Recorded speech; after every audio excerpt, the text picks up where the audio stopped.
La compétition a plus de saveur avec 33 Export. 33 Export, supporter numéro 1 du football. Bonsoir à tous, bienvenue à 100% foot sur Equinox Télévision Champions League africaine.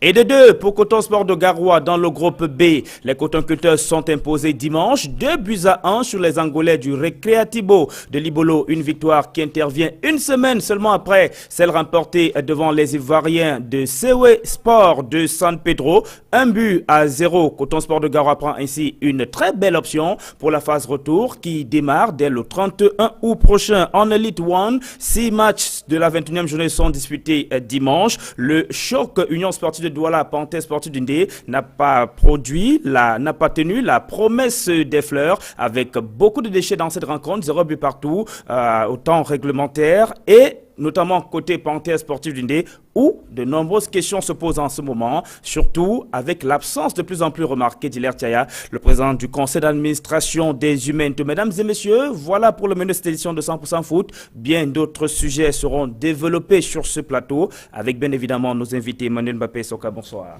Bonsoir et bonsoir à tous les auditeurs tous les téléspectateurs de 100% foot et Equinox Foot en général. Alors vous êtes instructeur FIFA et CAF, dans l'administration bien entendu, mais aussi très impliqué dans le football camerounais.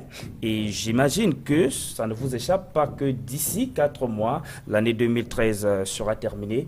Et du coup, on se pose la question, qu'est-ce qui se passe-t-il avec la Ligue régionale de football littoral où rien n'a encore commencé? Le comité de normalisation est en place depuis bientôt 1 mois, même si l'on annonce que le président de ce comité, Joseph Ouna, arrivera dans la capitale économique dans les prochains jours, justement, pour relancer ce championnat. Il y a également d'autres régions qui n'ont pas encore joué leur championnat, mais ailleurs, comme à l'Ouest, le verdict est déjà connu. Lyon Blessé de Fotouni est le champion de la région de l'Ouest. Que pensez-vous de cette situation? Oui, ce que je pense de ça est tout simple. On a entendu des gens à certains moments dire qu'il fallait mieux qu'on suspende le Cameroun, même si c'est 2 ans. On s'en fout pour vous qu'on arrive à reconstruire. Donc, quand on est dans la logique de reconstruire ou de rebâtir, ce n'est pas sur le temps qu'il faut compter, mais c'est tout simplement que les gens se donnent les moyens de pouvoir le faire, bien faire ce qui doit être fait, afin que pendant longtemps, on ne soit plus à supputer, on ne soit plus à tergiverser et qu'on soit là avec des règles que tout le monde accepte. À ce moment-là, je crois qu'il y aura plus de gens qui vont pleurnicher à gauche, à droite, ils seront rejetés par tout le monde pour dire vous avez demandé l'établissement ou la relecture des tests. Ça a été fait, vous avez approuvé, donc aujourd'hui, il faut y aller comme c'est organisé. Donc le retard imposé par rapport à ces petits dysfonctionnements ne devrait pas gêner. Je crois qu'au niveau du littoral et ailleurs, il y a des autorités par rapport à des raisons qui ont été évoquées, les problèmes d'insécurité, les problèmes d'instabilité et tout de combat entre les gens, tous ceux qui tournent autour du football, ont fait que cette situation est arrivée. Donc aujourd'hui, il faut assumer et il faut prendre des dispositions pour que cela soit relancé et que ce soit bien relancé et bien organisé de telle manière que ça ne puisse pas pénaliser les autres. En tout cas, nous aurons l'occasion d'en parler tout à l'heure. Emmanuel Mbappé Soka, le temps de recevoir Femba Tchadia, bonsoir. Bonsoir Sylvestre. Consultant sportif, très proche du président du conseil d'administration de la Panthère Sportive d'Indé. Oui, il m'a consulté plusieurs fois pour mon expertise et j'ai apporté ma modeste contribution pour la Panthère Sportive d'Indé. Et où est passé Hilaire Thiadia? Hilaire Thiadia, j'ai voulu dire Femba Tchadia. Vous, c'est Femba Tchadia, lui, c'est Hilaire Thiadia. Ah, ouais. Où est passé le président du conseil d'administration de la Panthère Sportive? Non, il est un peu occupé par ses occupations professionnelles, donc il a des activités, il accuse un peu. Au point où son absence soit aussi fortement remarquée dans son équipe? Je pense quand même que dans une entreprise moderne, le président du conseil d'administration ne gère pas les affaires courantes, donc je pense qu'il a nommé des personnes pour gérer des affaires courantes et si ces personnes à un moment n'ont pas eu la hauteur ou bien n'ont pas été responsables sur des actes qu'on veut poser, à un moment il ne faudrait pas qu'on accuse le PCA. Plusieurs entreprises, on ne connaît même pas le PCA. Il y a beaucoup d'entreprises ici que je vous demanderai le PCA, vous serez incapable de me dire. Donc il y a des affaires courantes qui sont gérées par le directeur général ou alors le coordonnateur général. Il y a des gens qui ont été nommés, qui avaient des jurisdictions. Bon, mais ils savaient que ces personnes ne veulent pas corroborer la philosophie et l'esprit spécial, et puis on assiste à un sabotage, c'est tout. Sauf que sur l'ensemble du département du Ndé, l'on est loin de penser comme vous, l'on est loin de partager vos arguments. Messieurs, maintenant, je vous invite à rentrer dans le vif du sujet. Nous allons parler de cette 21e journée du championnat Elite One, le duel de Douala qui n'a pas tenu la promesse des fleurs. L'Union sportive de Douala tenue en échec à domicile 0 but partout par la Panthère sportive du Ndé. C'était sous le regard de monsieur.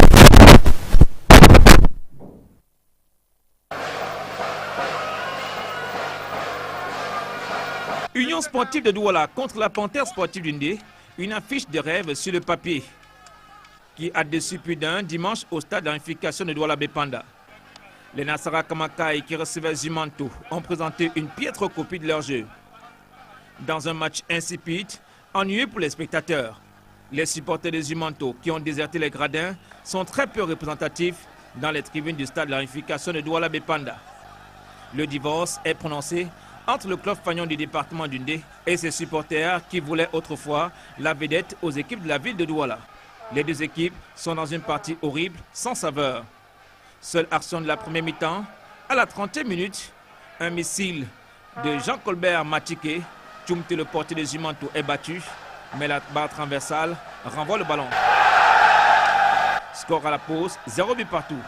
La seconde manche repart sur ce rythme de 0,5 à l'heure. Les joueurs sont en panne d'inspiration. Le face-à-face Théophile Finkou, Yerima sur le banc de touche est sans effet. C'est alors que la très dynamique présidente d'honneur de la Panthère sportive du Ndé, Célestine Koutes-Kecha, fait son entrée au stade de la réunification de Bépanda. Après la réconciliation au bureau de Zumanto, Célestine Kecha fait son comeback dans les couleurs traditionnelles du Fauve du Ndé. Sa présence ne changera pas la donne sur l'aire de jeu. 63e minute, Yon Loa, dans le secteur de vérité, manque de lucidité.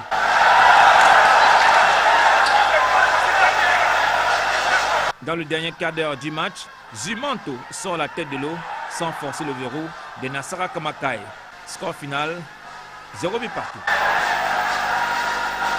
Et oui, annoncé comme le choc au sommet de cette 21e journée du championnat Elite One, le match Union sportive de Douala, Panthère sportive du Ndé n'a pas tenu la promesse des fleurs et on ne peut pas dire que le public sportif qui a convergé dimanche vers le stade de la réunification de Douala ait été servi. Un match dans lequel on s'ennuyait dans les gradins, à croire à notre reporter qui était sur place, RVK. Je vais vous proposer maintenant les réactions. D'abord côté Union sportive de Douala avec Yon Loa qui aurait pu changer les choses. Il n'a pas été du tout lucide dans la surface de vérité pour pouvoir marquer pour l'Union sportive de Douala. Je vous propose donc de reprendre les réactions. Côté Union sportive de Douala, on va suivre Yon Loa et bien d'autres acteurs de cette formation, tous au micro de Joël Essengue et RVK.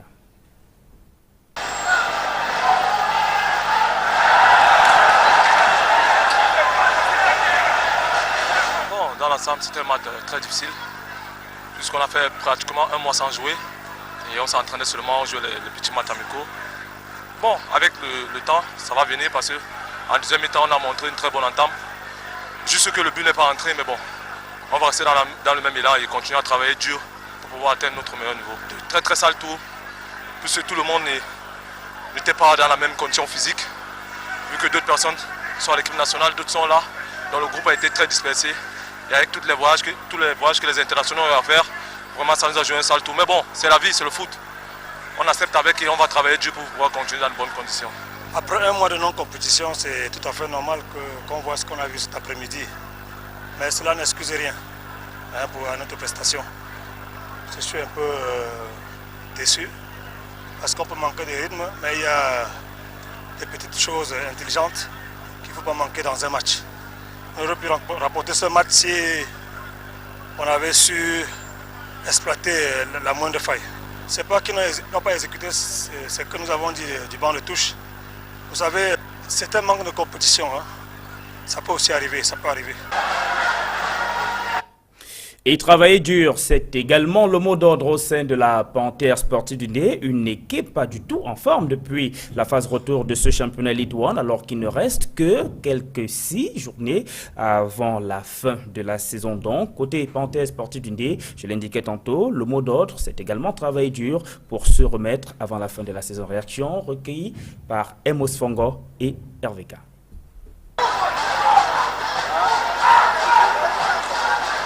Ce match, je dis vraiment, je dis bravo à mes coéquipiers parce que c'est le fruit vraiment du travail que nous avons abattu la semaine.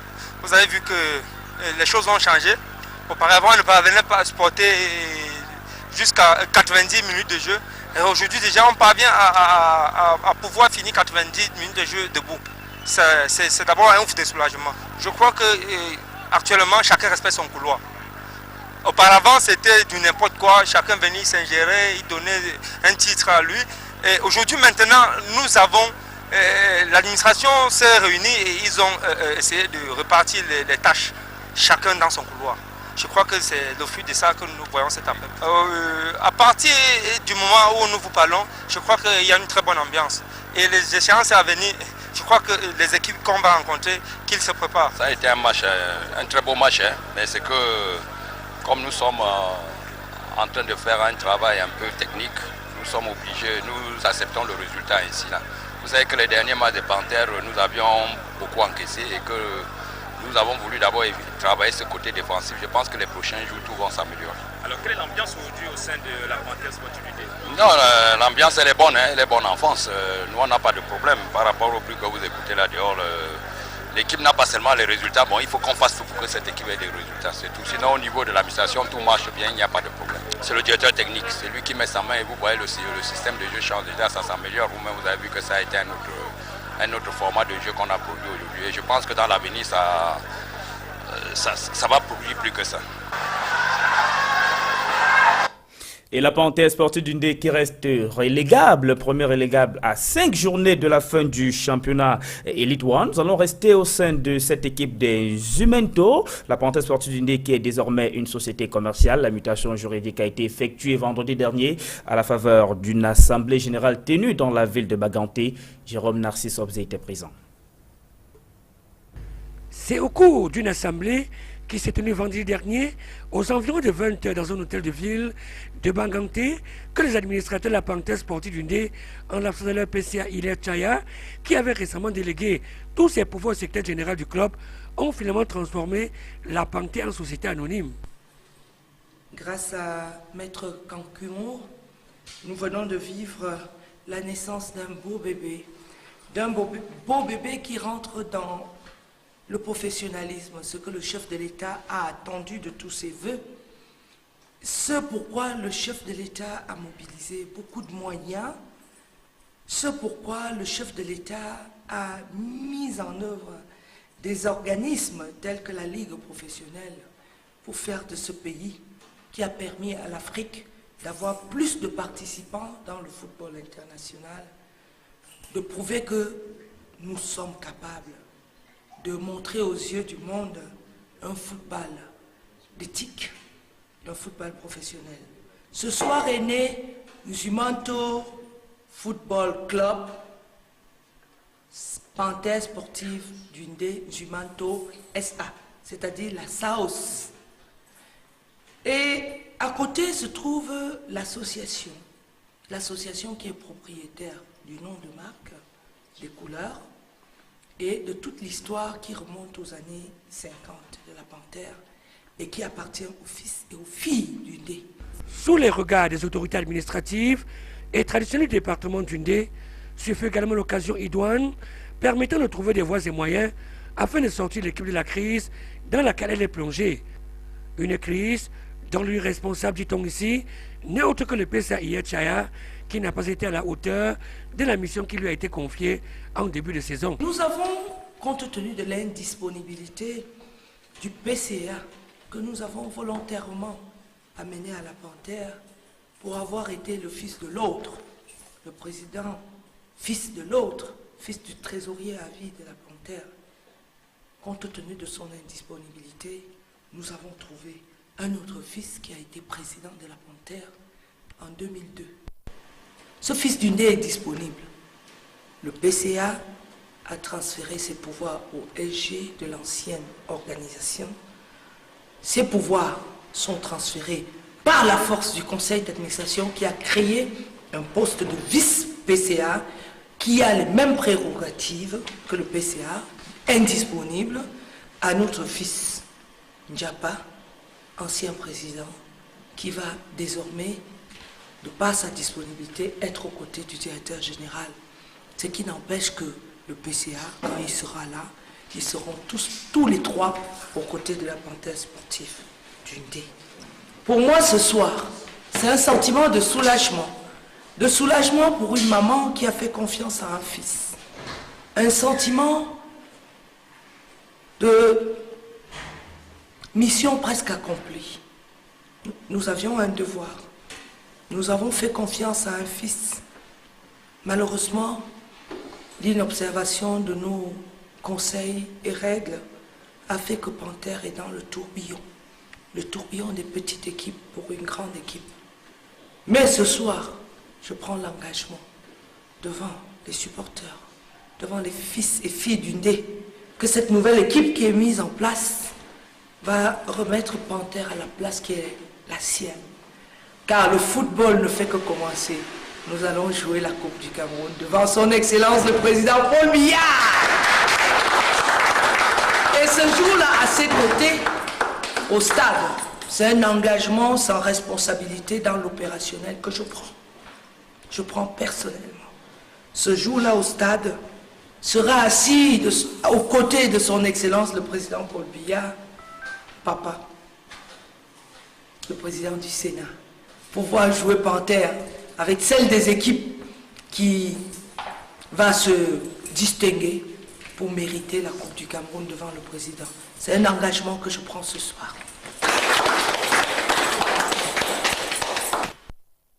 C'est ainsi qu'en présence de Maître Kankui, noté la Banganté par la force du conseil d'administration, un poste de vice-président a été créé. Le élu n'est autre que le docteur Ndiapa Calvin, qui n'est pas nouveau dans la maison. Il fut présent à la panthère d'Undé entre 2002 et 2003. Le conseil d'administration lui a d'ailleurs donné les mêmes prérogatives que le PCA, qu'on dit désormais disponible. Quant au poste de directeur général de la panthère d'Undé, il est revenu à M. Kamendio Norbert, qui est par ailleurs secrétaire général de la SEC. Ces deux hommes ont sollicité et obtenu le soutien de Célestine Ketia, présidente d'honneur du club, qui entend elle aussi sauver la panthère d'Undé. Les administrateurs se sont séparés en annonçant un conseil d'administration en fin de saison. Un conseil d'administration pouvait-on lire sur les lèvres des uns et des autres, au cours duquel le PCA Hilaire Tchaya, désormais assis sur un siège éjectable, pourrait être évincé par les administrateurs du club. Affaire à suivre. Et pour clore le dossier consacré à la panthère sportive d'Undé et aller au plus profond de la crise qui bat son plein au sein de l'administration des Jumento, je vais vous proposer de revenir sur cet élément, sur les radiations au sein du conseil d'administration, au sein de l'équipe dirigeante de la panthère sportive d'Undé, des radiations qui sont intervenues il y a un peu plus d'une semaine maintenant. Et c'est toujours un reportage signé Jérôme Narcisse Obzé à Baganté. Ce n'est plus une rumeur. C'est désormais une réalité.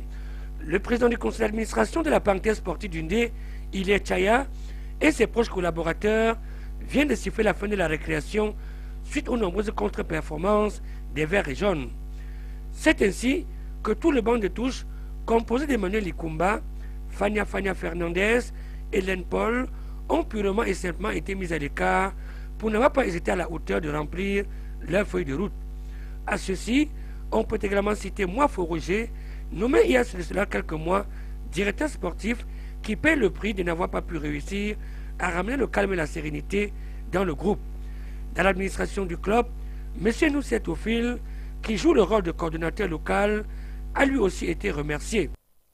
Son plus grand péché, c'est celui certainement d'avoir créé un climat invivable entre le PCA Hilaire Tchaya et Célestine Ketia, présidente d'honneur. Deux autres mousquetaires, à savoir le nommé Femba, qu'on présentait comme consultant du club, et son alcoolique, un certain maître Batomé, qu'on dit responsable à 75% de tous les malades du club, ont eux aussi été remerciés. Une véritable bouffée d'oxygène pour les nombreux supporters et sympathisants de la Panthère Dundee qui ne savaient plus à quel sens se vouer. Tous les supporters de la Panthère Sportive Dundee, dont je suis le responsable au niveau de la Panthère, je ne respire plus, je ne dors plus à cause de ces supporters parce que tous les jours ils sont en train de m'interpeller. Monsieur Zoubnia, c'est toi qu'on reconnaît comme notre représentant. Qu'est-ce qui ne va pas dans la Panthère? Aujourd'hui, qu'est-ce qui se passe vraiment dans la Panthère? Je vous dis bien que depuis le jour qu'on a organisé le congrès à la maison de parti de Banganté, où Madame le maire a passé le bâton de commandement à Monsieur Chaya Hilaire, le nouveau président du conseil d'administration. Depuis ce jour jusqu'à nos jours que je vous parle, on n'a plus jamais tenu une seule réunion pour voir, je dis, les membres dirigeants, parce que tous les membres dirigeants du conseil d'administration ont été installés ce jour. Jusqu'à nos jours, on n'a jamais tenu une seule réunion pour voir qu'est-ce qui ne va pas, qu'est-ce qu'il y a lieu de faire. L'occasion a été donnée au préfet du département de Dundee, M. Ebele Samuel Christian Ernest, de permettre enfin à Hilaire Chaya et Célestine Ketia de laver le linge sale en famille. Ceci après plusieurs mois d'incompréhension, dit-on orchestrée, par certains proches du PCA qui ont pendant longtemps pointé un doigt accusateur sur ce qu'ils ont appelé l'ingérence de Célestine Ketia dans les affaires actuelles du club. Ce sont eux aujourd'hui qui pilotent l'équipe n'importe quoi. Et aujourd'hui, j'entends ces mêmes garçons pour diaboliser et pour essayer de carter Madame le maire autour de ce président, parce que Madame le maire, c'est une femme très dynamique, qui maîtrise la gestion dans le domaine footballistique. Alors ces gars ont trouvé possibilité de moi maintenant pour chercher à écarter Madame le maire en disant que tous les problèmes c'est parce que Madame le maire est en train de faire ceci, cela. Alors je dis bien, il n'y a aucun problème. Madame le maire a une place très importante dans la Panthère. Parce qu'à l'heure actuelle, tous les supporters dans le Cameroun m'interpellent en me disant, j'ai des lettres qu'on m'a ventilées pour que Madame le maire retourne dans la Panthère. Il a donc été décidé qu'en absence du président du conseil d'administration Hilaire Chaya, l'administration du club sera désormais dirigée par le secrétaire général, M. Kamen Junior Norbert.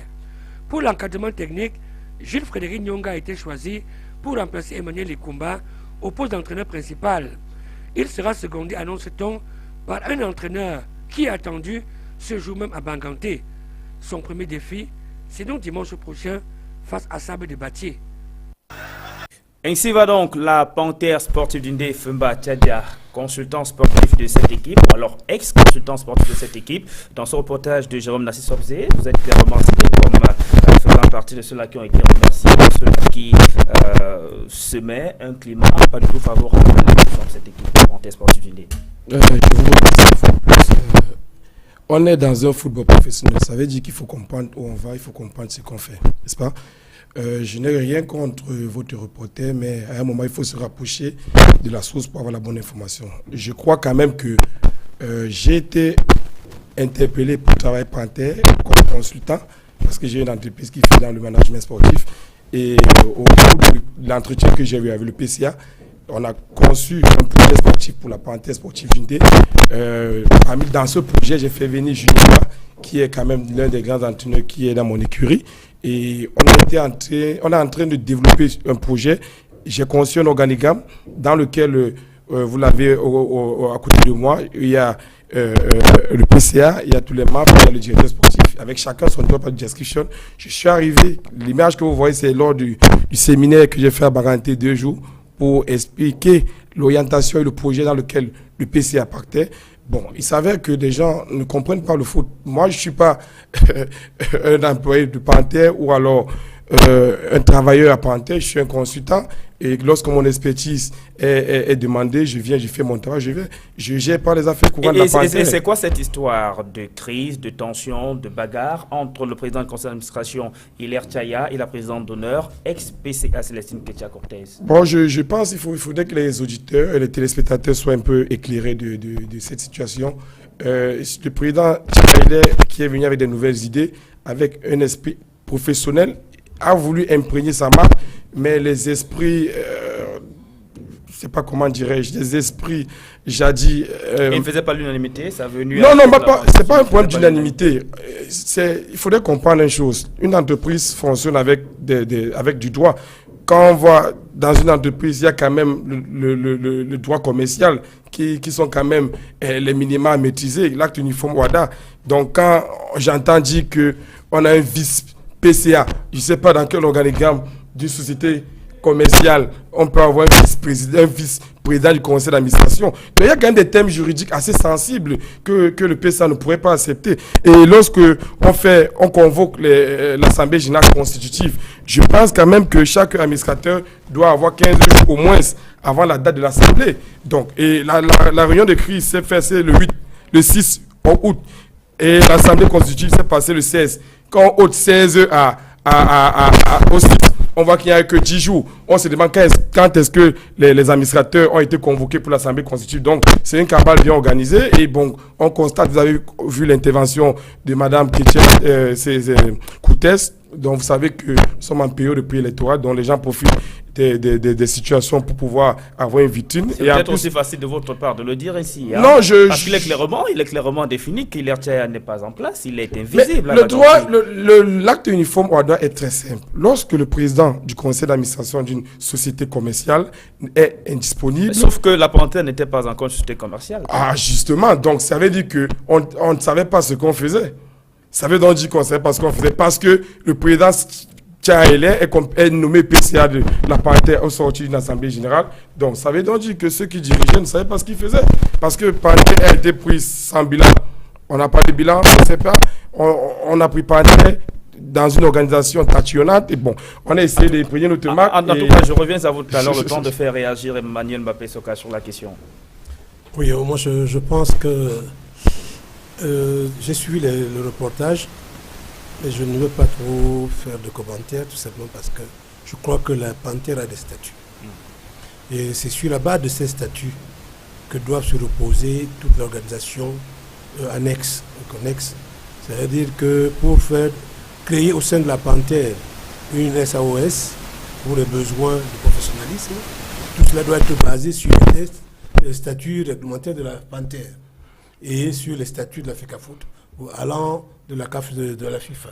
Donc je crois que si cela a été respecté, sur les dispositions statutaires ont été respectées, il n'y a pas de problème. Et d'autre part, je pense que à partir du moment où on veut la clarté, on ne peut pas dire qu'on donne les mêmes prérogatives à deux personnes dans une organisation comme celle-là. J'ai entendu dire que le PCA adjoint et le vice-PCA ont les mêmes prérogatives. Les mêmes pouvoirs. Bon, donc je ne sais pas, quand ils sont là tous les deux, qui doit faire quoi. Dans ce cas, il faut forcément se séparer. Non, pas se séparer. Non, s'ils peuvent mettre en place une organisation qui les arrange, mais tout simplement qu'il y a un qui est prépondérant sur l'autre et que l'autre ne peut agir quoi soit en l'absence l'un ne peut agir qu'en l'absence de l'autre. Donc pour vous, c'est une situation de cafouillage que de dire qu'il y a deux personnes qui ont les mêmes prérogatives. Et le président du conseil d'administration ont les mêmes non, pouvoirs. Il ne peut pas. Mais seulement le PCA peut avoir, par rapport à une bonne organisation, un certain nombre, un quota bien déterminé des membres du conseil d'administration qui peut avoir le même pouvoir que le PCA pour la convocation des réunions statutaires extraordinaires quand il y a des problèmes. Donc là, on sait que ça peut s'entendre, ou alors donner leur avis ou bloquer une décision du PCA qui n'arrange pas l'ensemble du club. Mais fixer ainsi cette parité de pouvoir, est-ce qu'en sous-entendu, l'on ne devrait pas comprendre ici que l'équipe dirigeante de la Panthère Sportive d'Indé ne veut plus d'Hilaire Tchaya comme président du conseil d'administration? Oui, mais ne pas vouloir, c'est juste sûr que la Panthère est dirigée depuis toujours par des gens sensés. Donc je suis sûr qu'ils ont prévu des dispositions dans leur statut qui permettent et qui déterminent la méthode ou la méthodologie par laquelle on peut mettre fin à la présidence, au pouvoir d'un PCA. Donc on ne peut pas créer d'autres PCA pour mettre fin au pouvoir de l'autre. Je crois que si demain il revient, alors que je ne sais pas si toutes les dispositions, le respect des délais et autres, ont été évacués ou alors respectés, afin qu'on dise que lui, il va plutôt venir s'accommoder avec tout ce qui est fait. Il peut venir avec tout ce qu'il a comme document statutaire, remettre en cause tout ce qui a été fait. Si jamais les dispositions n'ont pas été respectées, moi je ne connais pas l'avis de Panthère, je ne connais pas les tests, mais je dis tout simplement que si les dispositions statutaires ont été respectées, il n'y a pas de problème. Mais si ça n'a pas été respecté, c'est sûr que c'est créer une situation de crise qui va longtemps gêner la Panthère, qui a déjà des problèmes. Je pense qu'on peut prendre des dispositions transitoires qui peuvent permettre à ce que certaines choses évoluent. En attendant au moins la fin de saison. On dit bien qu'on est à quelques jours de la fin de saison. 5 exactement. Au lieu de créer une situation qui risque de blocage pour entraîner Panthère à la descente. Mais vous qui savez bien comment ça se passe avec la FECAFOOT et aujourd'hui le comité de normalisation, est-ce que vous pensez que pour sauver cette équipe, à un moment donné, la Fédé, via son comité de normalisation, pourrait peut-être dépêcher quelques émissaires là-bas pour essayer peut-être de remettre cette équipe sur les rails? Le problème, c'est que la Fédé ne va pas y dépêcher les gens n'importe comment. Ce qui s'est passé, c'est passé. Mais si jamais... On a vu la Fédé, si jamais... intervenir non, mais justement, par exemple. Si jamais le PCA, connu, monsieur, vous l'avez appelé monsieur Thiaya, Hilaire Thiaya, s'il revenait et qu'il s'opposait à ce qui est fait, à ce moment, le comité de normalisation, donc la Fédé, va automatiquement s'y pencher, va automatiquement voir, et va d'abord tenir compte des statuts déposés à la fédération. C'est sur cette base que le comité de normalisation va travailler avant de voir donc ce qui est créé, si ça suivi des normes. C'est bien beau, on veut bien que tout le monde devienne professionnel, mais ce n'est pas à n'importe quel prix, ni n'importe comment. Donc je dis que si les dispositions statutaires de Panthère par rapport aux documents déposés à la fédération sont respectées, il n'y aura pas de problème, il y aura un arbitrage de la fédération et une solution va être trouvée. Grosse écurie, Feu Mathiadja, la Panthère sportive d'Indé, près d'une vingtaine de buts encaissés depuis la phase retour du championnat Elite One. On a 5 journées. La Panthère sportive d'Indé est premier relégable. Maintenant, l'heure est à sauver les meubles. Comment s'y prendre? Justement, les solutions ont été données auparavant parce que, faudrait dire, ça part du départ. L'équipe dirigeante a pris l'équipe de la Panthère à 3-4 journées de la première journée. Le recrutement a été faussé. La petite histoire, maintenant, je vous rassure qu'une équipe comme Astre, que je côtoie aussi, a 70% bouclé son recrutement la saison prochaine. Coton Sport a 60% bouclé le recrutement l'année prochaine. C'est au cours de la saison précédente qu'on prospecte et on essaie d'entrer en négociation pour avoir des joueurs assez tôt. Donc, quand vous prenez une équipe qui potentiellement n'a pas recruté au niveau de jouer les premiers rôles, qu'est-ce qu'on fait? On essaie de sauver les meubles avec ceux qui sont là. Maintenant, à côté de cela, on constate quand même une certaine limite de l'encadrement technique. On renforce et on constate quand même une amélioration. Au moment où ça décolle, les intrigues commencent à arriver. Donc, je veux dire, le problème de la Panthère est sportif, ce n'est pas un problème du jeu. Panthère a eu à gagner des équipes assez nantis, assez fortes de ce championnat. Donc, maintenant, comme ceux qui, entre guillemets, auraient mis les bâtons dans les roues pour que les choses n'aillent pas, s'ils seront à la tête, espérons que les choses iront. Mais là, Feu Mathiadja, le problème est plus pertinent puisqu'on a 5 journées de la fin. La Panthère est dans la zone de relégation. Et donc, à la fin de la saison, beaucoup commencent même déjà à dire qu'il ne serait pas surprenant de voir cette grosse écurie, quand même parmi les grosses écuries du football camerounais, se retrouver en Elite 2, à jouer en Elite 2 la saison prochaine. Mathématiquement. Ça, on craint cela dans l'Undé. Mais justement, on en parle. Il n'y a que. On en parle dans l'Undé. J'habite pas Baranté, j'habite Douala, mais j'ai les effets quand même. Vous êtes assez souvent dans le département d'Undé. Oui, parce que j'appartiens quand même à ce département, c'est peut-être la malchance. De temps en temps, vous êtes très souvent à Baganté. Justement, qu'est-ce qu'on en dit? Qu'est-ce qu'on dit de cette situation? On crée une descente. J'ai quand même du mal à commenter des rumeurs, mais quand même, il faudrait dire, en dehors de Astre, Coton et Unisport, toutes les équipes sont potentiellement relégables. Ok? Donc, mathématiquement, il y a encore 5 journées. 5 x 3, c'est 15. Panta, 22. 22 puisque ça fait 37. Et à ce championnat, 33, 34 points, vous êtes maintenu. Donc, il faudrait atteindre la barre de 34 points le plus tôt pour se maintenir. Et dans le calendrier des 5 matchs de Panta, 4 matchs à domicile. C'est aussi quand même un atout. Donc, jouer à domicile, on peut quand même booster le moral et puis sauver les meubles pour que l'équipe... Là, je vous emmène en toute vraiment à évoquer votre franchise. Cette équipe de la Panthère sportive d'Indé, vous-même, vous avez dit tout à l'heure qu'il n'y a pas eu des recrutements assez conséquents pour permettre à cette formation de jouer les premiers rôles cette saison. On a vu la Panthère sportive d'Indé en Coupe africaine au début de la saison. Très vite, le club s'est cassé le nez, rentré au bercail. En championnat, ça ne tient toujours pas la promesse des fleurs. Et vous êtes le premier à penser que cette équipe n'est pas la meilleure des équipes de la Panthère sportive d'Indé. Et vous voyez, a contrario, cependant, cette formation se maintenir en Elite One à 5 journées de la fin. Je vais vous donner une petite histoire. Je me rappelle un championnat ici, quand on jouait au stade Mbappé-Lépé, jusqu'à 6 journées, Astre était avant-dernière d'équipe. Okay?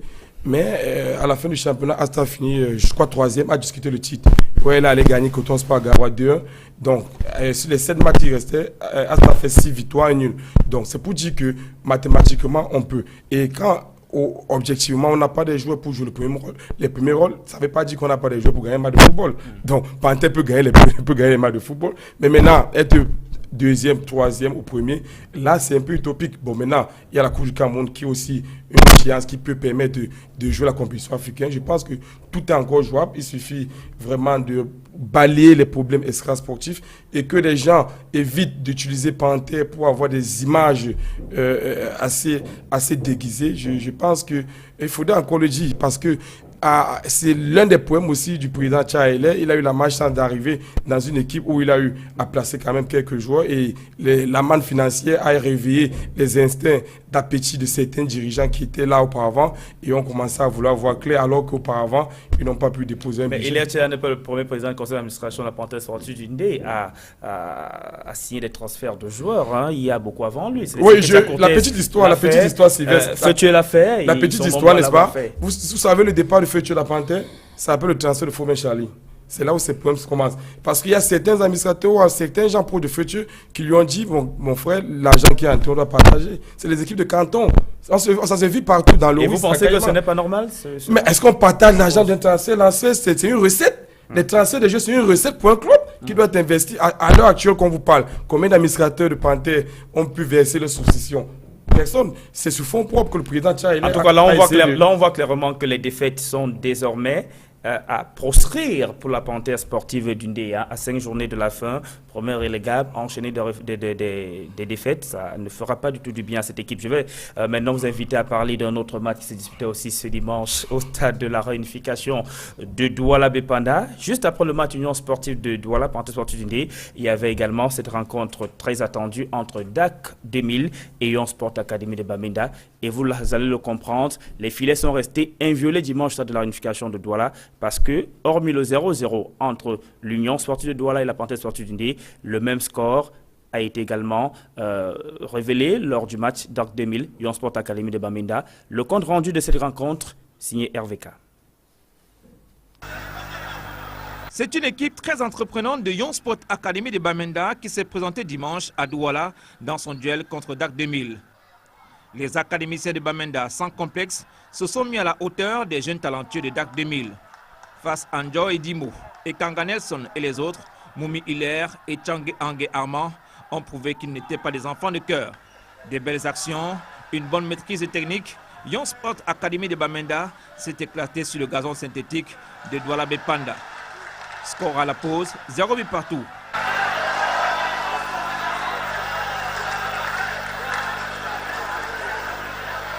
La seconde période pleine, les deux équipes ont mis de la vivacité dans les actions.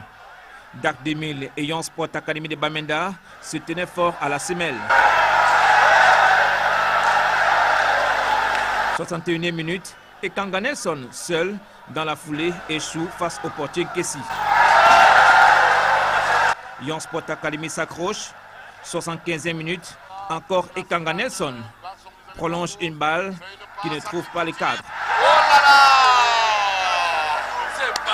C'est pas vrai! 77e minute, Oudekwe Henry répond de la tête. Quel beau jeu technique! Quel beau jeu technique! Vraiment, c'est l'école de football ça. Le match est très plaisant, mais les attaquants vont rester muets jusqu'au coup de sifflet final. Et voilà, 0 but partout dans ce match entre DAC 2000 et Union Sport Academy de Bamenda. Dans le box des réactions, côté DAC 2000, on escomptait une victoire, mais un point, on est loin de cracher dessus à ce niveau du championnat réaction au micro des Mosfongo et RVK. Mais lorsque vous procurez des occasions, si ce n'est que 2 occasions que je vous prends comme exemple, 2 occasions nettes du même garçon à la 46e, c'est-à-dire à la fin de la première mi-temps, et pratiquement à la 93e de la deuxième, il suffit vraiment d'un calme absolu pour mettre le ballon au fond des filets. Et ça nous manque pour le moment. C'est compliqué. Mauvaise performance, il faut le dire. On produit le jeu, mais ça ne suffit plus. Actuellement, c'est le point comptable. C'est-à-dire que lorsque vous avez mis un but, même si c'est un demi-but, si ça peut vous donner 3 points, c'est ça l'essentiel. Et malheureusement, on est dans un sillage où les gamins ne se rendent pas compte. Ils sont entrés dans un doute depuis l'élite tout, parce que c'est le même groupe. Ils n'ont pas vécu ça. Donc pour eux, actuellement, la peur de mal faire les conduit des fois à mal faire, à prendre de mauvaises décisions. Et on fait notre meilleur pour notre mieux pour qu'ils essaient de corriger ça. Mais malheureusement, ça ne vient pas encore. Et ce qui concerne la suite, c'est que je ne suis pas trop inquiet parce qu'on reste dans une philosophie de faire partie de ceux qui devaient être à la tête du tableau. C'est-à-dire que parmi au moins les 4, pourquoi pas les 3, parce que rien n'est jeté. C'est compliqué. Quand vous dites la capacité, on en a eu. Hein. On en a eu, la preuve vous avez vu ici tout à l'heure. Et vous avez vu que les occasions qu'on s'est produites, si une équipe n'est pas bonne, elle ne s'en procurera pas. Maintenant, comme je viens de dire, c'est un problème de doute. La peur de mal faire. Qu'est-ce qui nous arrive? À ce moment donné, les joueurs, quand ils ratent un ballon, ils s'y plongent dans ce genre de psychose. Et puis après, c'est très compliqué. Et c'est tout. Il n'y a rien d'autre à faire que eux-mêmes de pouvoir respirer au moment opportun et de faire la différence. Voilà, très clair de la part du coach Ndoko du DAC 2000 qui évite donc ses poulains à plus s'y mettre lors des prochaines rencontres. Maintenant, côté Yon Sport Academy de Bamenda, le club également ne va pas bien depuis quelques journées. C'est vrai que ça ne va pas si mal que ça pour Yon Sport Academy de Bamenda, mais par contre, le club de la région du Nord-Ouest venait à Douala pour gagner. Réaction, toujours au micro d'Emos Fango et RVK. C'était pas très mal, mais au premier manche, on a beaucoup pêché. Mais à la deuxième manche, on a essayé de poser le ballon. Comme on a compris comment l'adversaire jouait, on a essayé on a eu beaucoup de chances à marquer, mais on n'a pas eu marqué. Mais c'est un match nul, quoi. On ne doit pas cracher sur ça, mais c'était ça. On a beaucoup raté le but que ça pouvait nous amener à victoire. Donc on compte le prochain match à Bamenda contre Unisport. Vraiment, on a fait beaucoup de matchs nuls. Ça ne nous donne pas beaucoup de chance parce qu'on ne sait pas comment les autres les matchs ont joué. Mais on va regarder les résultats et on va voir comment. Oui. Moi-même, je ne sais pas comment expliquer. Ça fait 4 matchs d'affilée, comme je vous disais, contre Coton, contre Tonnerre, contre New Star. Et aujourd'hui, 4 matchs d'affilée sans marquer le moins de buts. Donc, moi, c'est un problème. Mais je pense qu'en continuant à travailler, même comme il reste aujourd'hui 7 matchs, je pense qu'on va continuer à travailler. Et puis, jusqu'à ce qu'on trouve ces buts. Oui, qui touche bien le ballon. Bon, disons qu'en début de saison, on avait des attaquants, mais entre-temps, ils se sont déplacés pour aller se chercher ailleurs. Et on a été obligé pendant le mercato de recruter certains nouveaux joueurs et nous sommes en train de voir comment faire que la cohésion revienne. Non, on va continuer à insister. Le club de Sango, Emmanuel Ndumbebosso, qui n'était donc pas pour l'occasion sur le banc technique de cette formation. Je vous propose maintenant de prendre les résultats complets, je veux dire les résultats des 6 rencontres qui sont disputées pour le compte de cette 21e journée du championnat Elite One. On l'a dit tout à l'heure, l'Union Sportive Douala a été tenue en échec 0 but partout, à domicile par la Parenthèse Sportive d'Indé.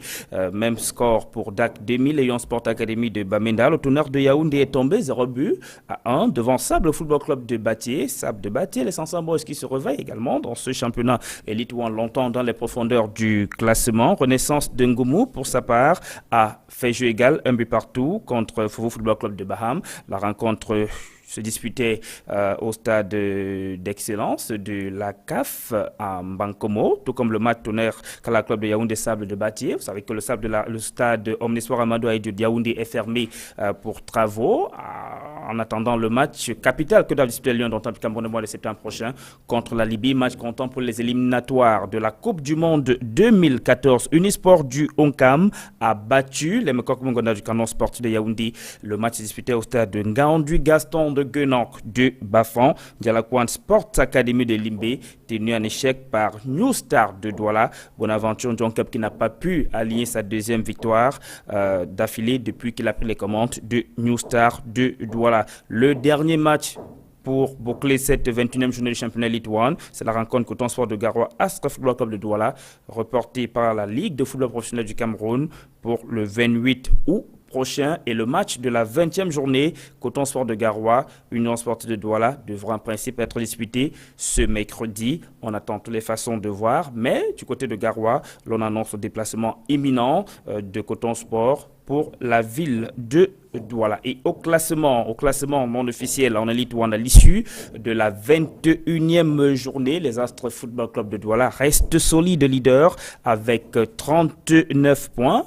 Et un match en retard de surcroît. Deuxième, Unisport du Oncam qui a profité de l'absence de Coton Sport de Garoua sur les terrains pour prendre provisoirement la deuxième place. Unisport du Oncam est donc deuxième avec 34 points. Coton Sport de Garoua, troisième avec 31 points et 3 matchs en retard. Allez, je vous invite rapidement dans le bas du tableau. La Panthère Sportive Yaoundé, premier relégable avec 22 points seulement. Le Tonnerre de Yaoundé, 13e avec 21 points. 21 points aussi pour les Sansan Boys de Sable Football Club de Batié dans le milieu du tableau. Vous voyez clairement, par exemple, que Lyon Sport Academy de Bamenda est 7e avec un match en retard. 2 matchs en retard pour Lyon Sportive de Douala qui est 8e avec 25 points. Voilà donc ce qu'on peut dire sur ce classement non officiel du championnat Elite One à l'issue de la 21e journée. Avant de parler de l'Elite 2, je vous invite à faire un tour du côté de notre partenaire et on revient juste après.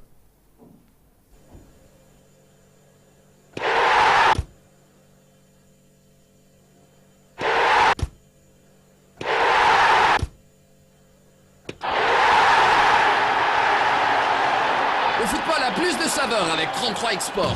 33 Export, supporter numéro 1 du football.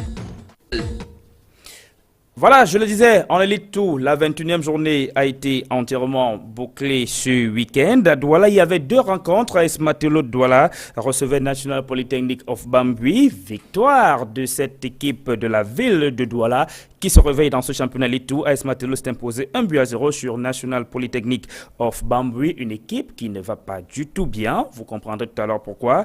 Il y a une véritable grève qui est sur le sein de cette formation. Seulement 13 joueurs ont fait le déplacement de la capitale économique du Cameroun et parmi ces 13 joueurs, il y avait 3 gardiens de but.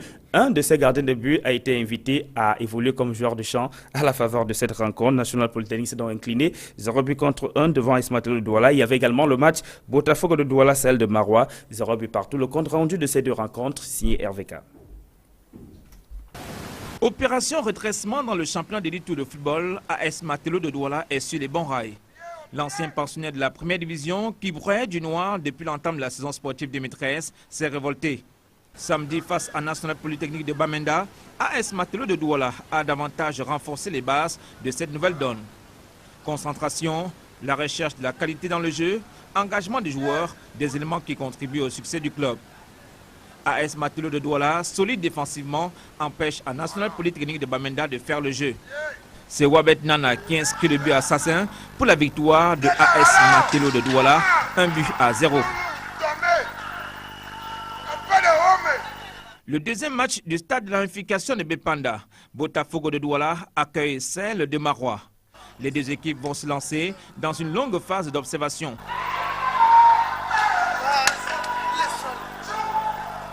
Les visiteurs de Marois, plus en verve sur l'aire de jeu, se heurtent à la muraille défensive de Botafogo de Douala.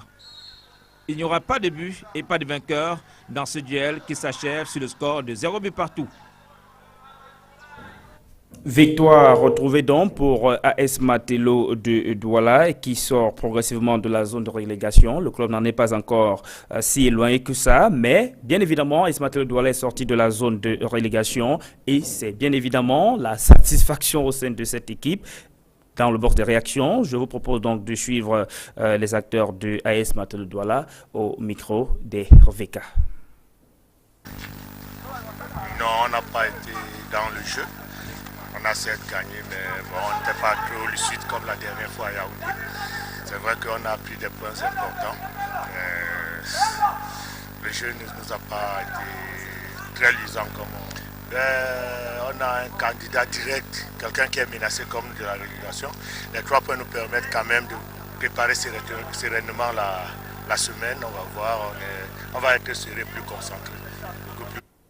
Dans le milieu du classement, Sahel de Marois qui était en déplacement à Douala pour jouer contre Botafogo et Adon, même pour l'occasion, imposé un match nul à Botafogo de Douala, 0 but partout. Le club de Marois pense qu'à 5 journées de la fin du championnat Elite Tour, il est fort possible, pourquoi pas en enchaînant des victoires, que le club puisse rapidement se retrouver, pourquoi pas, dans le trio de tête. Réaction au micro de Monsieur Emos Fongo, j'y arrive, voilà. Oui, ça nous recale pour notre course pour la montée, mais nous, notre objectif principal a toujours été le maintien. Ce qui est important, c'est qu'on soit encore en élite la saison prochaine parce qu'on a une très jeune équipe. Il faut qu'ils restent ensemble pendant un bon moment, qu'ils travaillent. Je pense qu'ils progressent chaque jour et c'est ce qui est intéressant. La montée, si ce n'est pas pour cette année, on va essayer l'année prochaine. On va essayer de prendre match par match. On va essayer de se faire plaisir au maximum. C'est des jeunes joueurs. Et si derrière, on peut briguer une place pour la montée, on ne va pas jeter l'occasion. Mais pour le moment, on va essayer de prendre match après match et se faire plaisir et tout faire pour atteindre notre objectif qui est le maintien. Solide leader, UMS de Loum n'a pas du tout fait de cadeau à son dauphin lors de cette 21e journée du championnat Litou. UMS de Loum recevait donc Scorpion Football Club de B et le club de la ville de Loum s'est imposé 1-0. Le compte rendu de RVK. La rencontre qui a opposé Union des mouvements sportifs de Loum à Scorpion MB, respectivement premier et deuxième du championnat de Litou, était très courue samedi au stade municipal de Loum. À l'entrée du stade, l'embouteillage a provoqué la grogne des spectateurs car les guichets et les environs du stade municipal de Loum se trouvent dans un état d'insalubrité. Les commerçants du marché déversent leurs déchets à cet endroit. Le maire de la ville de Loum et le directeur du stade sont interpellés. Initialement pour démarrer à 15h, c'est à 15h45 que l'équipe de Scorpion est arrivée, frôlant ainsi à 2 minutes un forfait. C'est à 15h50 que l'arbitre va donner le coup d'envoi de la partie. Les deux équipes vont se jeter dans la bataille. Dans un stade épargné de la furie des pluies de Loum. Des actions vont se multiplier de part et d'autre. Sans succès, c'est sur le score de 0 but partout que les deux équipes iront à la pause. Les deux entraîneurs vont se donner à fond. À la reprise, poussé par son public, l'Union des mouvements sportifs de Loum va inscrire son but à la 56e minute. Sur un corner, frappé par Padio Kenze. Le ballon va directement se loger dans les filets. Malgré les changements opérés par le coach Wada Lejean, le score restera inchangé au terme des 90 minutes. Le public de la ville de Loum a accordé tout son soutien à l'équipe locale, Union des mouvements sportifs, désormais leader de ce championnat d'élite de football. Et surtout le maire de la ville de Loum était parmi les nombreux supporters de UMS ce samedi. On a compris ici l'enjeu d'avoir une équipe en championnat de Ligue 1 la saison prochaine. Union des mouvements sportifs de Loum attend à la maison ce mercredi, Université de Ngaoundéré. Et oui, UMS de Loum reste solide leader, pas du tout de cadeau à son dauphin Scorpion Football Club de B. Défait 0 but contre 1. Les résultats complets de cette 21e journée en élite tout. Futur Football Club de Banjoun s'est imposé 1-0 sur l'Aigle Royal de la Ménoire. Ça va pas bien pour El Pacha. Tiko United a battu l'Université de Ngaoundéré par 1-0. Achille de Sa 1, Cosmos de Bafia 1. Victoire d'AS Matelo Douala 1-0 sur National Polytechnic of Bambui. UMS de Loum s'est imposé 1-0 sur Scorpion Football Club de B, Botafogo de Douala, celle de Marois, match nul, 0 but partout. Le Dragon de Yaoundé a laminé à Pégès de Fou, 4-0. Le classement non officiel, on est élite à l'issue de la 21e journée, place l'UMS de Loum en tête, solide leader avec 40 points, suivi de Scorpion Football Club de B qui totalise seulement 36 points. Donc il y a 4 points qui séparent le premier de son dauphin, à Pégès de Fou, 3e, avec 33 points. points dans le fond du tableau. Premier relégat, Bachil Football Club de ça, 21 points avec un match en retard. Tico United toujours dans les profondeurs, 13e, 21 points. Lanterne Rouge, l'Université de Ngaoundéré, 20 points seulement avec un match en retard. La messe semble dite à 5 journées de la fin pour ces équipes, même si sur ce plateau, Mbachadja par exemple estime qu'il y a encore 15 points en jeu, hein. Mais sauf que pour les Lanternes Rouges, il faut absolument enchaîner victoire après victoire. C'est pourquoi je m'attelle de temps à autre à dire que ça devient de plus en plus compliqué. Voilà donc pour ce qui était réservé dans le chapitre des championnats de football professionnel au Cameroun. Emmanuel Mbappé et Soka.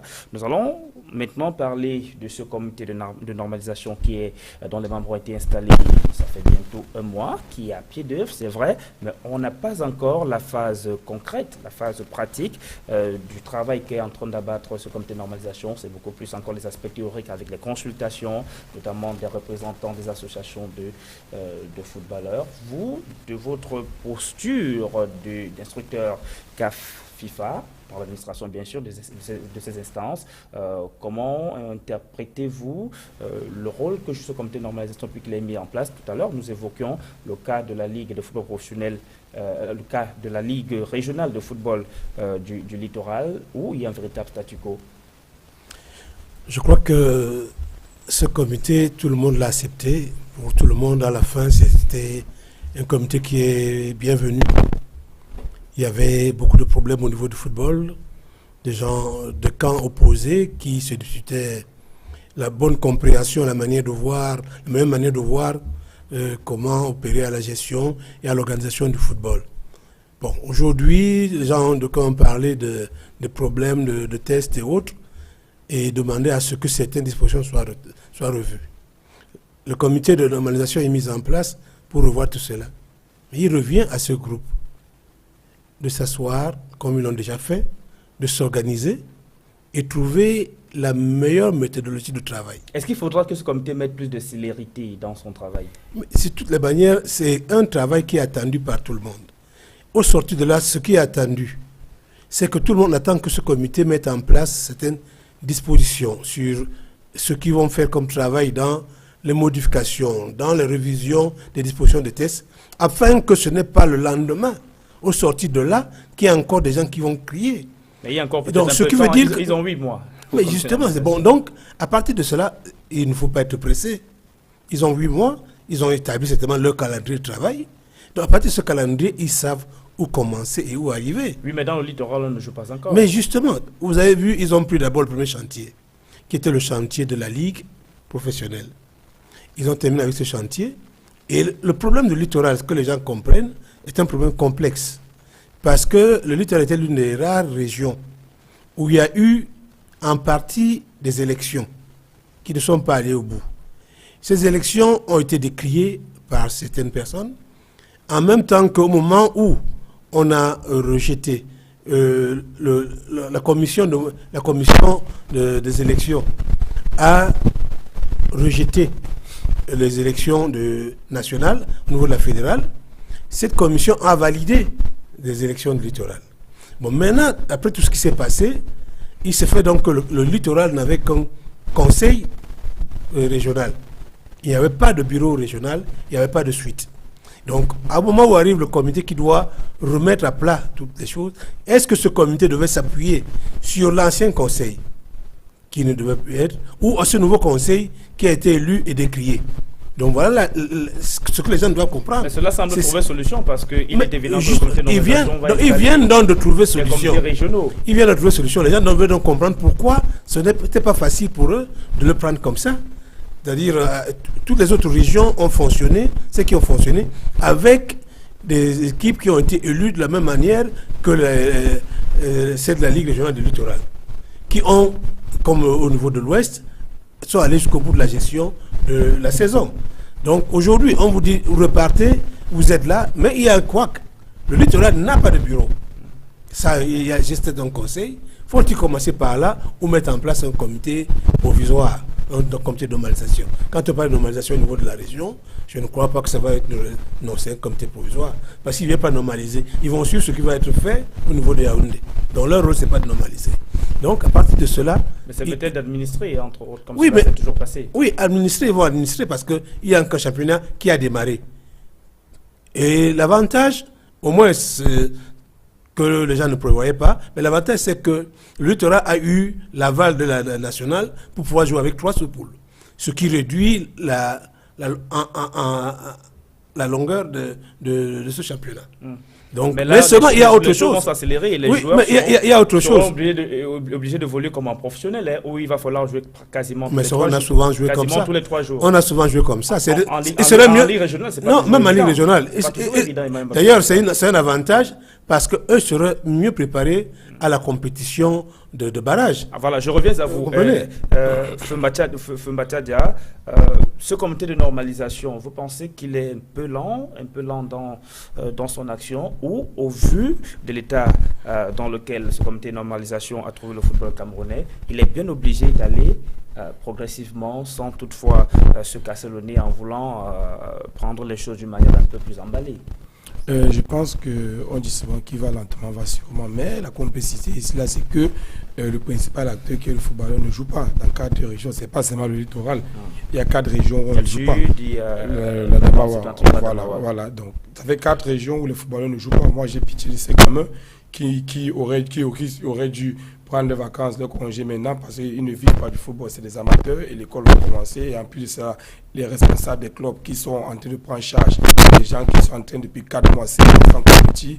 Bon, maintenant, il faudrait que le comité de normalisation puisse accélérer un peu dans le jeu, peut-être être là dans le jeu de test, mais quand même qu'on trouve quand même un consensus afin qu'on puisse avoir des représentants, puisque on est parti là pour avoir peut-être la fin de la saison en janvier, parce que si on commence à jouer dans d'autres régions, on peut finir en décembre, on va programmer les barrages quand on va attendre la Coupe du Cameroun. Donc, dans tout cela, et en plus de cela, ça va influer un peu aussi le championnat de l'Eli One, puisque si l'Eli One commencerait avant la fin de l'année et que les présidents de clubs sont obligés de puiser en région, ces clubs seront handicapés de leurs meilleurs joueurs qui vont aller progresser sûrement en Eli One, et ça va fausser les données. Je pense qu'il faudrait que aussi rapidement on puisse jouer et ça puisse plaire aux téléspectateurs, aux fans de football. Et Emmanuel Mbappé, Issoka, là il est clairement dit que pour ce qui est de la Coupe du Cameroun, la finale ce ne sera pas avant 2014, parce qu'il faudrait déjà que cette compétition démarre, et les jalons du démarrage de cette grande compétition de football ne sont même pas encore posés, et pourtant on attendait la Ligue de football professionnel du Cameroun, je vais dire le comité de normalisation de la FECAFOOT, sur l'un de ses principaux chantiers, à amener le cabinet civil de la présidente de la République du Cameroun plutôt à se conformer au calendrier que lui présente la fédération en début de saison. Mais là maintenant, visiblement, le problème, ce ne sera plus le cabinet civil de la présidente de la République, encore que, même si ça finit par démarrer la Coupe du Cameroun, peut-être faudra encore se heurter, n'est-ce pas, l'harmonisation du calendrier du chef de l'État. Tout le monde est conscient que la Coupe du Cameroun va être retardée, elle aussi. Il n'y a pas de moment où dans les régions qui ne jouent pas. Il n'y a pas eu d'éliminatoire, donc il faudra absolument... Les quotas sont déterminés. Les quotas de nombre de clubs passés par région sont connus. Donc le littoral a un certain nombre de clubs qui doivent, à partir des éliminatoires, être retenus. Donc tout le monde sait qu'il ne faut pas absolument se cramponner aux dates aujourd'hui. Il s'agit de remettre une remise à plat de certaines choses. Mais c'est important aussi les dates. Les dates, le volet international. Le volet international, on ne refuse d'ici pas. peu sera terminé avec la Ligue africaine. Le volet international, ça veut dire quoi? À partir du moment où on va trouver, il sera trouvé que c'est le volet international qui est le plus pressant, on va parer au plus vite pour la Coupe du Cameroun, pour les éliminatoires, et que les championnats se jouent tranquillement. Il y a bien sûr un handicap pour les régions qui ont déjà terminé. Hein, c'est là où le comité devrait se pencher. Comment est-ce que ces clubs pourraient se maintenir pour maintenir leurs joueurs pendant tout ce temps? Comment est-ce que les clubs qui ne jouent pas depuis bientôt 4 mois vont pouvoir évoluer? Le comité de normalisation devrait comprendre qu'il y a un volet financier à compenser pour ces présidents de clubs. Sinon, ces championnats risquent de ne pas arriver à leur terme, parce qu'il n'y aura pas les moyens de continuer un championnat pendant plus de 4 mois encore, tant qu'il n'y a pas de moyens. Il faut subventionner. Tout ça, ils sont là pour ça. Ils sont venus voir tous les maux qu'il y a et ils vont penser les plaies. Et parmi ces plaies, il y a les moyens financiers que les clubs sont en train de dépenser depuis longtemps sans jouer. Tout le monde doit le comprendre. Et maintenant, donc, ils vont trouver des moyens idoines, une bonne organisation avec un championnat qui va se jouer comme il devrait se jouer, afin que tout puisse se rattraper. Nous sommes là pour que ça se passe bien. Il est question, nous avons compris, tout le monde a compris qu'il faut que le championnat camerounais s'arrive aux autres championnats. Il a parlé tout à l'heure, j'ai entendu un entraîneur dire que nous avons nos enfants qui sont allés se chercher ailleurs. À quel moment, pendant que se joue un championnat? Il n'y a pas que ça. Il y a même que certains joueurs, pendant que les dirigeants l'ignorent, ces joueurs ont des managers qui sont en train de leur dire dans 2 mois, dans 1 mois, tu vas aller en Espagne ou en Turquie ou autre. Ce gars lève le pied, il ne joue plus. C'est pour ça que vous êtes étonné qu'un championnat commence bien. Les joueurs qui sont bons au départ ne tiennent plus. C'est parce qu'ils lèvent le pied, parce qu'ils ont promesse. Donc ça veut dire quoi? On doit absolument s'arrimer au calendrier international. Donc, quel que soit ce qui va arriver, on devrait donc prendre des dispositions. Il y aura des recommandations que ce comité de normalisation va donner. En même temps, c'est une bonne chose. De l'autre côté, il y a des situations de stade aujourd'hui. Ce comité de normalisation va aussi donner des recommandations pour que l'État évite tous les moyens pour que beaucoup de nos aires de jeu au niveau des départements soient gazonnés. De telle manière qu'on puisse jouer ces championnats qui puissent être bien élaborés. Donc, je crois que quand on a demandé quelque chose, on veut ce travail doit être fait. Il est vrai qu'ils doivent aussi accélérer, mais laissons-leur le temps de travailler. Attendons que les critiques ne soient faites qu'après. J'entends dans les radios et par-ci, par-là, rien que des critiques. Le travail de l'autre est facile. On va parler de la Champions League africaine. Oui, le travail de l'autre est facile, mais il faut que tout le monde comprenne que nous avons besoin d'un travail qui est bien fait pour que au soir du 30 ou après le 31 mars, qu'on ne soit plus à décrier qu'il y a telle ou telle disposition des tests qui... Alors, on va rapidement prendre cette autre question d'abord à Fumba Tchadia. Le comité de normalisation, certes, ça peut prendre un peu plus de temps, puisque certainement ce sera pour renforcer le processus électoral. Le comité de normalisation voudra amener ici les responsables des associations de footballeurs à s'unir, peut former une seule association pour les footballeurs.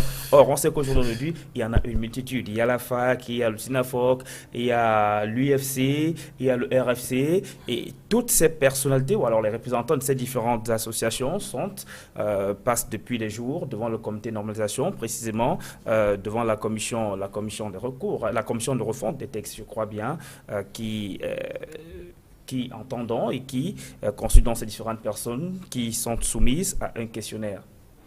Oui, c'est là où je ne comprends pas un peu. Penser à s'unir, c'est quand même utopique. Il faut dire, c'est un rêve. Ces footballeurs ne peuvent pas s'unir. Bon, maintenant, il faudrait alors que le comité de nomination essaie de prouver son expertise, savoir chercher une formule qui pourrait les rapprocher au maximum ou alors qui pourrait les aligner au maximum, mais s'unir pour former une seule association ou bien syndicat, ça devient bizarre puisque l'Africafoot ne reconnaît pas les syndicats et pas les associations. Maintenant, il faudra attendre si en refondant les tests, on va parler plutôt d'associations et syndicats ou alors on va parler rien que de syndicats. Maintenant, ça devient un peu très complexe. Donc, je pense que le problème de ces anciens footballeurs, je n'ai rien contre eux, mais personne ne pense à se recadrer à un endroit précis. Okay? Je parle sous les réserves d'un inscripteur FIFA devant nous. Dans le football, il y a l'administration, il y a le technique. Il y a l'administration, il y a le technique. Donc, quand on est en fin de carrière, soit on se lance dans le technique, soit on se lance dans l'administration. Si on se lance dans l'administration, on fait l'école de l'administration, ou alors on décide de créer un club et on essaie de mettre son expertise en valeur par rapport à ce qu'on a vécu comme footballeur. Mais ils ne sont nulle part, ils ne sont pas dans le technique, ils ne sont pas dans l'administration et ils revendiquent. Donc, à un moment, quand on veut faire avec eux, on ne sait pas où les cadrer. Donc, c'est pour ça qu'on voit du mal à leur voir s'entendre. Donc, ce n'est pas évident qu'ils s'entendent. Emmanuel Mbappé-Soka, l'uniformisation de toutes ces associations semble complexe, mais inévitable pour le comité de normalisation qui y met un point d'honneur qu'il faudrait que toutes ces associations ne forment qu'une seule au final. Je crois que c'est là où tout le monde est attendu.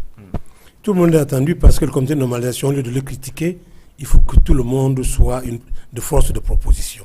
C'est maintenant que tout le monde doit proposer toutes ses connaissances, tout ce qu'on a eu à décrire. On est passé tous sur les antennes en train de parler du football, de l'administration, des tests. C'est maintenant qu'il faut déjà envoyer à ce comité de normalisation ce que chacun a dans son ventre. Pour dire voilà, pour ma part, voilà. C'est pour ça que le questionnaire là existe, qu'il n'est même pas complet. Moi, je dirais donc que pour cette normalisation, les tests sont clairs. Et je ne crois pas que les tests d'Africa Foot vont changer à ce niveau-là. Parce que c'est standard au niveau international. Les fédérations n'agréent qu'une seule association par corps de métier. Donc ça veut dire que ça va être une seule association. Il faut que les footballeurs le comprennent. S'ils veulent s'entendre. Mais seulement, il n'y a pas obligation à ce qu'il soit une seule association. Ça peut être des associations concurrentes qui demain vont continuer à frapper la porte de la Fédé. C'est-à-dire ce qui va faire que les autres vont avoir le pied Damoclès sur la tête pour essayer de mieux travailler. Il faut que les associations peuvent fonctionner sans être agréées par la fédération. Donc on peut faire des trucs, on s'organiser de manière à créer des séminaires, comme il a dit tout à l'heure, pour la réinsertion des footballeurs dans la vie civile. À partir du moment où ils sortent, on peut être une association qui crée des stages, qui peut même payer des stages, payer des gens, des instructeurs qui viennent d'Europe et partout ailleurs, ou même demander ainsi de suite, pour faire ce travail-là, pour former les joueurs dans les métiers du football. Il y a déjà dans le projet de l'Africa Foot, c'était déjà là, la réinsertion dans les métiers de footballeurs. Donc c'était même une chose qui était même déjà en train d'être négociée avec le ministère de la formation professionnelle. Donc je crois qu'il y a tout ce qui est possible. Donc à partir du moment où tous comprendront qu'il n'y aura qu'une seule association agréée, ils ont donc intérêt. Parce que tous se sont mis à critiquer le fonctionnement de l'Africa Foot et autres. Il faut eux-mêmes qu'ils prouvent aujourd'hui qu'ils sont matures, et peuvent s'entendre. S'ils ne peuvent pas s'entendre, quel que soit le cas, le comité de normalisation n'y pourra rien. Il y aura une seule association. D'accord, Emmanuel Mbappé Soko, on va aller maintenant sur la scène internationale avec Coton Sport de Garoua qui jouait dimanche en Champions League africaine, son 3e match dans le groupe B, synonyme de la fin de la phase aller. Bonne nouvelle, les Coton Culteurs sont imposés sur le Recreativo de Libolo, le club angolais. Nous ne pouvons malheureusement que vous proposer ce tableau.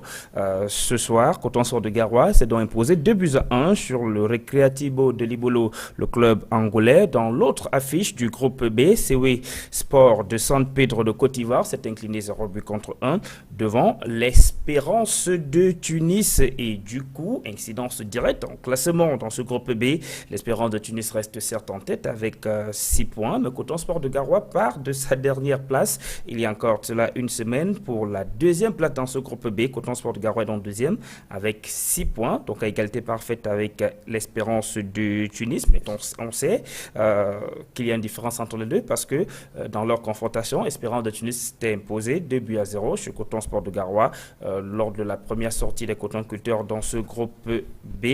CW Sport de San Pedro de Côte d'Ivoire est 3e avec 3 points, à égalité avec le Recreativo de Libolo d'Angola, mais CW est en tête parce que le club ivoirien s'est imposé sur le club angolais. Et la phase retour est d'ores et déjà programmée. Elle devrait en principe démarrer dès le 31 août prochain dans le groupe B, le samedi 31 août. L'Espérance de Tunis reçoit les Ivoiriennes de CW Sport, tandis que le Recreativo de Libolo d'Angola recevra Coton Sport de Garoua. Les Coton Culteurs qui ne réussissent pas toujours leur match à l'extérieur. On a vu le cas cette saison en Champions League africaine en Tunisie. Coton Sport de Garoua est allé s'incliner 0-2 et le CRD Libolo voilà, qui recevra donc Coton Sport de Garoua, et l'Espérance de Tunis sera face à celui Sport de San Pedro de Côte d'Ivoire. Le samedi 14 septembre, l'Espérance de Tunis joue contre les Angolais du Recreativo Libolo et les Ivoiriens de CW Sport de San Pedro seront face à Coton Sport de Garoua, et le club de Garoua ne jouera son dernier match à domicile que le samedi 21 septembre. Coton Sport de Garoua recevra les Tunisiens de l'Espérance de Tunis, tandis qu'en Angola, CW Sport de San Pedro de Côte d'Ivoire fera le déplacement pour jouer donc contre le Recreativo de Libolo. Voilà donc comment se comporte ce groupe B en Champions League africaine. Femba Tchadja, On se croise les doigts pour que Coton Sport de Garoua se maintienne dans ses performances dans ce groupe B pour pouvoir sortir de la phase de poule et poursuivre son aventure dans cette prestigieuse compétition qu'est la Champions League africaine, qui surtout ramène pas mal de devises dans les caisses du club. Oui, justement, c'est pas nouveau pour Coton Sport. Quand ils arrivent en phase de poule, généralement, ils se qualifient. Et... Pas depuis quelques saisons. Mais ils ne sont pas arrivés. J'ai dit, généralement, quand Coton Sport arrive en phase de poule, ils se qualifient quand même en Champions League africaine. Donc, ils ont 6 points. Il faudrait qu'ils aient au moins 11 points pour espérer être parmi les 2 premiers. Donc, première chose, il ne faudrait pas que Coton acceptent les défaites à l'extérieur parce qu'ils ont 2 matchs d'affilée à l'extérieur. Et ils viendront jouer la finale contre l'Espérance de Tunis. La finale de la poule, ce sera à Garoua la dernière journée. Donc, il ne faudrait pas encaisser. Si les 2 sorties, ils peuvent amener au moins 3 points ou au pire des cas 2 points. Prendre les 3 derniers points de l'Espérance de Tunis, ça fait 11 points. Ils seront qualifiés déjà pour les demi-finales. C'est les statistiques qui ont été quand même prouvées. Mais maintenant, il faudrait aussi noter que Coton, ça décloté en Tunisie, c'était aussi dû au fait qu'il y avait là des gens qui jouaient la première fois la phase de poule de Champions League, qui est quand même le stade de Coton, à l'instar du deuxième meilleur buteur, Koudakada. Voilà, il y avait que Fodjo Loïc, il y avait beaucoup de gamins qui étaient quand même à leur première expérience en Champions League et partis jouer à l'extérieur. Fodjo Loïc, il a quand même l'expérience. Mais il n'a jamais joué avec l'équipe nationale, il faudrait le préciser. Peut-être pas. Mais il a fait des stages, il n'a jamais joué. Maintenant, il joue sa première Champions League, donc ça a un effet. Donc, c'est tout cela qui a quand même fait en sorte que... Sa première Champions League en phase de poule. En phase de poule. Donc, c'est tout cela qui est un peu quand même... Mais ils se sont repris déjà avec 2 bons résultats à Garoua. Donc, je dis, le sport est habitué. Et surtout que cette phase de poule de Champions League a quand même poussé Coton Sport à s'autofinancer depuis près de 4 à 5 ans dans les retombées de la Champions League. Donc, c'est une compétition qui maîtrise. Donc, espérons qu'ils arriveront en demi-finale et pourquoi pas jouer la finale de la Champions League comme en 2009 et pourquoi pas la remporter. Emmanuel Mbappé-Soka, plutôt constante, cette équipe de Coton Sport de Garoua qui arrive à trouver le juste milieu entre la scène continentale et le championnat Coton Sport de Garoua et dans le trio de tête en championnat et dans le trio de tête aussi en Champions League africaine dans son groupe, le groupe B. Oui, c'est un problème d'organisation, c'est un problème de moyens aussi. Donc, c'est tout cela allié et bien entretenu ne peut que donner de bons résultats.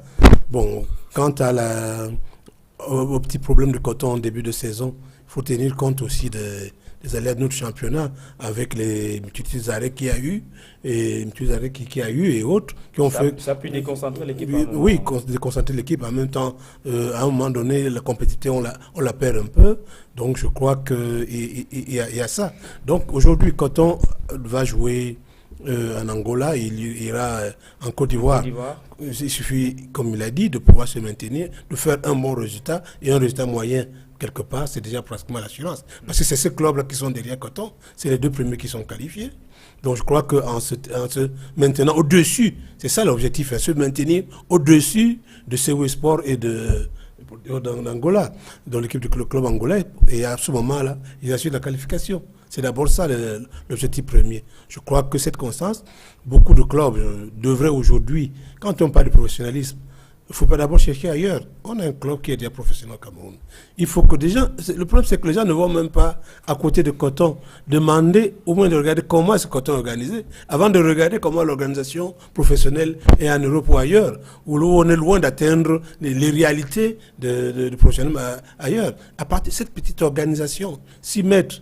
Et puis aussi, depuis qu'on parle, je ne vois aucun club en train de faire des démarches réelles auprès de la difficulté, pour résoudre la difficulté première de la professionnalisation de nos clubs, à savoir que ces clubs de tradition et autres, comment pouvoir amener le supporter lambda, l'homme du village, l'homme du canton, à accepter que du jour au lendemain, le club qui depuis 50, 60 ans appartient à la communauté, devient la propriété d'une personne. Il faut tout simplement que tout le monde comprenne que c'est voilà aussi un côté où le comité de normalisation doit se pencher pour trouver des têtes standards pour cette possibilité de mutation de nos clubs, pour que l'on comprenne que la première chose, là je le dis ici, je profite pour le dire, la première chose à faire, c'est de déterminer le quota de cette tradition, de tout ce que représente ce club, à intégrer dans les conseils d'administration des clubs professionnels. Ça veut dire qu'il y a Canon, avec sa valeur, tout ce que cela représente. Il faut déterminer déjà quel pourcentage, c'est-à-dire le Canon, en général, va avoir au sein de Canon, SAOS ou quoi que ce soit, l'Union Tonnerre. Ça veut dire qu'à partir de là, on dit qu'il y a 15, 30 ou 20% qui reviennent directement à la communauté et trouver dans la formule, pour que ce n'est pas tout le monde qui vienne parler au nom de la communauté, qui est 1, 2 ou 3 représentants de la communauté au sein du conseil d'administration, tout simplement. Je crois que voilà déjà un début. Tant qu'on ne passera pas par là, il y aura les choses ne pourront pas beaucoup bouger. Fembatia, pour rester en Champions League africaine, du côté de Garoua, on se plaint que les autres équipes du championnat n'ont pas beaucoup soutenu Coton Sport parce que ça fait grincer des dents. Le fait que du côté de la Ligue de football professionnel du Cameroun, on accorda des faveurs à Coton Sport de Garoua comme ménager à cette équipe en championnat. Coton a 3 matchs en retard parce que le club a fait la demande et obtenu, n'est-ce pas, que ces rencontres soient reportées pour qu'il ait plus de chances en Champions League africaine. La faute n'est pas au club, ok? À un moment, moi je comprends les clubs, moi je comprends la position des clubs. On ne peut pas être à 5-6 journées d'une compétition pareille et on accepte qu'un concurrent direct au titre à peut-être 3 matchs, ça va biaiser les données. Vous voyez que ce serait piper les dés. Mais maintenant, la Ligue professionnelle qui prend charge de l'organisation, qui prend comment dirais-je ça, qui prend les initiatives pour prendre une communauté contradictoire et concret à l'espace de quelques secondes, c'est là le problème. Parce qu'on a quand même été surpris mercredi dernier que c'est sur le stade que les officiels et même l'Union sportive Douala qui attendait depuis fin Coton Sport de Garoua apprennent que du côté de la Ligue, l'on a plutôt demandé le report de cette rencontre. Pourtant, il y a eu toute la journée, il y a eu la veille. La Ligue ne s'est pas prononcée pour un report de ce match l'Union Douala Coton Sport de Garoua. Je crois qu'il faut mettre ça sur le coup du déficit de communication. Parce que je ne pense pas qu'une décision qui est prise au niveau de la Ligue ait été communiquée à temps à tous les opérateurs, à tous ceux qui devaient intervenir, à tous ceux, c'est-à-dire au club, aux commissaires de match, aux arbitres et autres. C'est un déficit de communication. Il y a aussi un problème.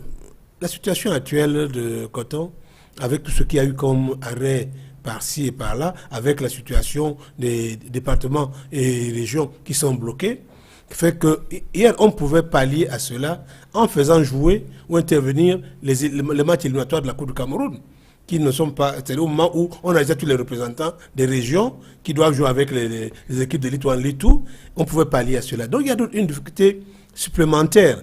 Donc il faut comprendre, c'est pas facile d'allier cela avec cette réalité. Mais est-ce qu'il faudrait aussi comprendre cette attitude de Coton Sport de Garoua qui refuse de jouer en championnat pour avoir plus de chances? Refuser de jouer, non. Le terme n'est pas refusé. Cette attitude fait penser à ses concurrents, Mme Mbappé et Soka, que le club n'a pas été professionnel. Puisque en professionnel, on peut jouer le mercredi et jouer encore le samedi. Mais bien sûr, demander n'est pas refusé. Si Coton a demandé et a essayé, a donné les arguments valables, reconnus ou acceptés par les gestionnaires de la Ligue, ça c'est autre chose. C'est à ceux-là de voir et de comprendre la situation de Coton par rapport aux autres clubs. Je voulais dire quelque chose. L'attitude professionnelle est aussi la prévision. C'est-à-dire, si vous avez des difficultés, vous devez en parler. S'il y a un problème quelque part, vous devez en parler. Même en Europe, à un moment donné, il y a un club de crier Lyon, quand Lyon était en train de jouer les matchs de la Champions League, il était surchargé. C'est vrai que même en Espagne, on fait plus de faveurs au FC Barcelone qu'à d'autres. Donc, je crois que il est clair, quand on est professionnel, on prévoit. On se dit, voilà une difficulté. On pose des questions, on demande, et à ce moment-là, quand c'est accepté, quand c'est pas accepté, vous êtes obligé d'y aller. Oui, je voulais chuter pour dire que la Coton Sport, effectivement, a eu un accord de la Ligue pour la programmation de son match. Maintenant, la Ligue a eu la pression des clubs. Il faudrait qu'on dise la vérité aux téléspectateurs. La Ligue a eu la pression des clubs concurrents à Coton qui ont dit on ne peut pas accepter que Coton ait 3 matchs en retard et nous on continue à jouer. Si Coton ne joue pas, nous on ne joue plus. C'est cette pression que la Ligue a eue et la Ligue a maintenant programmé Coton. Coton dit mais vous m'avez donné l'autorisation de ne pas jouer, de jouer à telle date.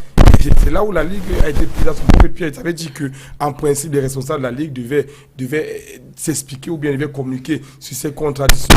Donc, de manière claire, cette Ligue de football professionnel du Cameroun n'est pas elle-même professionnelle. Voilà, c'est ça. Bonne conclusion, Sylvestre. Merci à vous, Femba Tadja, d'être venu sur ce plateau. Merci à vous, Emmanuel Mbappé Isoka, également d'être venu sur ce plateau. Merci à tous nos téléspectateurs. Un salut particulier à tous les téléspectateurs de 100% foot de l'arrondissement de Fifinda, c'est dans le département de l'Océan. Ces téléspectateurs qui devront vivre ce grand moment de football samedi prochain à la faveur de la finale de la cantonale. Ça se jouera du côté de Logbatindi. Bonsoir à tout le monde de ce côté-là et même à Bungen. Merci encore, mesdames et messieurs. N'oubliez pas la rediffusion ce mardi à 16h30. On se retrouve dans les conditions du direct lundi prochain à 20h45. Au revoir.